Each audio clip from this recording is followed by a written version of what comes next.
Vamos a meternos de lleno en el Pacto Internacional de Derechos Civiles y Políticos. El nombre puede sonar un poco denso, ¿verdad? Pero vamos a ver que este documento de 1966 es muchísimo más que una declaración de buenas intenciones. Es, de hecho, una auténtica hoja de ruta para nuestras libertades, y junto a la Declaración Universal conforma lo que se conoce como la Carta Internacional de Derechos Humanos.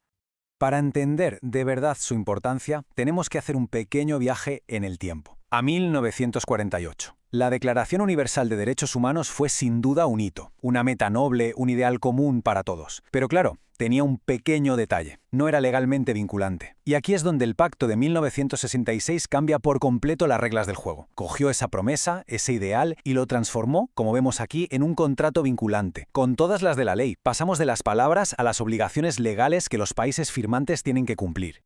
Bueno, ¿y cómo lo vamos a explorar? Pues este es el plan. Primero, veremos ese salto de la promesa a la ley. Después, analizaremos los deberes que asumen los Estados. Nos meteremos de lleno en los derechos que protege. Veremos cuáles son absolutamente intocables. Y para terminar, descubriremos quién vigila que todo esto se cumpla. Empezamos por el principio. Primera parada, de la promesa a la ley. Aquí es donde se sentaron las bases de estas libertades globales. Hay que decir que el camino no fue nada rápido. Tras la declaración del 48, el mundo necesitó casi 20 años para ponerse de acuerdo. El pacto se adoptó en 1966, sí, pero ojo, y esto es clave, no entró en vigor hasta 1976, 10 años después.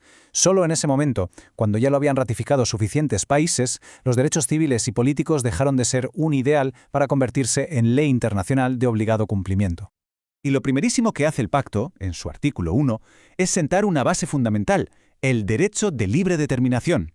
¿Qué significa esto? Pues que todos los pueblos tienen derecho a decidir libremente su futuro político, a buscar su propio desarrollo económico, social y cultural, y, muy importante, a disponer de sus propias riquezas y recursos. Es el pilar sobre el que se levantan todos los demás derechos individuales. Vale, pasemos a la segunda parte. ¿A qué se comprometen exactamente los países cuando firman este pacto? Hablemos de los deberes del Estado.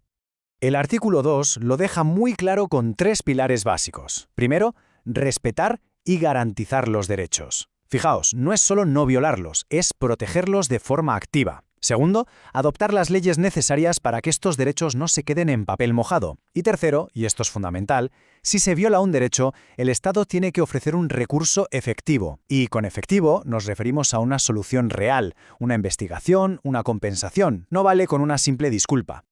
Y aquí llegamos a una de las joyas del pacto, el principio de no discriminación. Los Estados se obligan a garantizar estos derechos a todas las personas bajo su jurisdicción, sin distinción de ningún tipo. Da igual la raza, el sexo, la religión, la opinión. Es una cláusula de igualdad universal que, como se ve, lo abarca absolutamente todo. Venga, pues entramos ya en el corazón del pacto, los derechos fundamentales que protege. La lista es larga, pero para que quede más claro, vamos a agruparlos en 3 grandes bloques. El primer bloque es la protección de la persona. Aquí está el derecho a la vida, con límites muy estrictos a la pena de muerte, por ejemplo, nunca para menores de 18 años o mujeres embarazadas. También la prohibición total de la tortura y de los experimentos médicos sin consentimiento. Se prohíbe la esclavitud, aunque se matizan algunas excepciones al trabajo forzoso como el servicio militar, y por supuesto, el derecho a no ser detenido de forma arbitraria. El segundo bloque es el de las garantías judiciales. Aquí encontramos la igualdad ante los tribunales, el derecho a un juicio justo, la presunción de inocencia y un punto que a veces se nos olvida: la prohibición de encarcelar a alguien solo por no poder pagar una deuda. Y claro está, el derecho a ser reconocido como persona ante la ley. Y por último, el tercer bloque, las libertades esenciales, aquellas que nos definen y nos permiten vivir en sociedad. Hablamos de la libertad de pensamiento, de conciencia y de religión, la libertad de opinión y de expresión, el derecho a reunirse pacíficamente y, como no, el derecho a participar en la vida política, ya sea votando o presentándose a unas elecciones. Bien, llegamos ahora a una de las partes más potentes de todo el pacto: los derechos que no se pueden suspender. Jamás. Son las reglas inquebrantables incluso en la peor de las situaciones. A ver, pongámonos en una situación extrema: una guerra, una catástrofe natural, una emergencia nacional de gran calibre. ¿Podría un Estado decir, bueno, en nombre de la seguridad, suspendemos estos derechos? Pues la respuesta es que sí, pero con muchísimos matices. En situaciones excepcionales, un Estado puede suspender algunos derechos, pero la medida tiene que ser temporal, estrictamente necesaria y no discriminatoria. Pero, y este pero es lo más importante de todo, hay un núcleo de derechos que es absolutamente intocable. Y lo bueno es que no hay que especular. El propio pacto, en su artículo 4.2, nos lo dice directamente. Pone negro sobre blanco la lista de derechos que no se pueden suspender bajo ninguna circunstancia. Es una línea roja que ningún Estado puede cruzar, por muy grave que sea la emergencia. Y aquí están. Esos son los derechos inderogables. El derecho a la vida, a no ser torturado ni esclavizado, a no ser castigado por una ley que no existía cuando se cometió el acto, a ser considerado una persona ante la ley y a la libertad de pensamiento y religión. Si nos fijamos, son la esencia misma de la dignidad humana. Por eso son intocables. Perfecto, tenemos un contrato legal, tenemos unos derechos protegidos. Pero claro, la pregunta del millón es, ¿quién vigila que todo esto se cumpla? Vamos con la última sección, los mecanismos de supervisión. La respuesta tiene nombre y apellidos, el Comité de Derechos Humanos.